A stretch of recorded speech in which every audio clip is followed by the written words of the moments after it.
বাড়িতে অনেকটা দুধ জমা হয়েছিল। আমি কিছু বানাচ্ছি না দেখে মাই দুধ কাটিয়ে ছানা বানিয়ে আমায় বলল কিছু একটা মিষ্টি বানাও, সকলে মিলে খাওয়া হবে। আমি খুব একটা মিষ্টি প্রেমী নয়, তবে এই সন্দেশটা ভীষণ ভালো খেতে হয়। হ্যাঁ, দুধটা ভিনেগার দিয়েই কাটানো হয়েছে।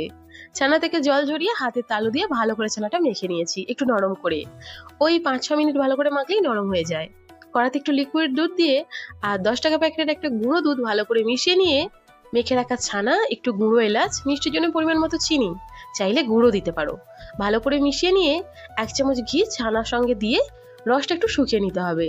শুকনো হলে নামিয়ে একটু ঠান্ডা হয়ে গেলে যে কোনো ডিজাইনে ছাপ দিয়ে একটু ঘি ব্রাশ করে ছাপেতে ছানার মণ্ড থেকে ছানার সন্দেশ বানিয়ে নিলেই তৈরি হয়ে যায়।